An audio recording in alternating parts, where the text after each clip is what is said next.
6 ঘন্টায় সল্টলেকে আক্রান্ত 8 সংবাদ মাধ্যমের 21 জন সাংবাদিক। পরপর আক্রান্ত এবিপি আনন্দ, আনন্দবাজার পত্রিকা, দ্য টেলিগ্রাফ, 24 ঘন্টা, Kolkata TV, news time, ETV. এই সময়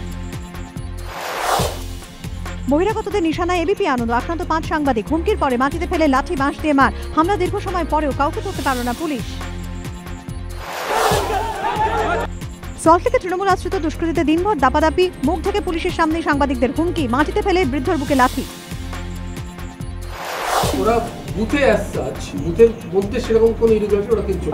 ভোটে বেনজির সন্ত্রাস, বহিরাগত উপস্থিতি মেনেও কিছুই না হওয়ার দাবি কমিশনের। মিডিয়াকে মেরে ভোটারদের ভয় দেখিয়ে বহিরাগত দখলে বুথ। সকাল 11টা থেকে 1টা পর্যন্ত ভোটদান মাত্র 2%, পরে 2 ঘন্টায় 22%। কমিশনের তথ্যে স্পষ্ট ছাপ্পা ভোট দাবি বিরোধীদের। সল্টলেকে ভোট তদারকিতে কলকাতার একাধিক কাউন্সিলর। পুলিশের সামনেই সাংবাদিক শাসন সুজিতের। সঙ্গী বেলেঘাটার পরেশ থানায় গিয়ে অনুগামীদের ছাড়ালেন ভাটপাড়ার অর্জুন।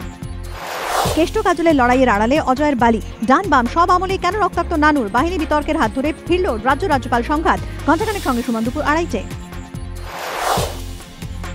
পুজোর স্বাদ সন্ধান, রসনা বিলাসের সেরা পদের খোঁজে অভিনেতা ঋতুপর্ণা সেনগুপ্ত। পেট পুজো সন্ধ্যে 6:30।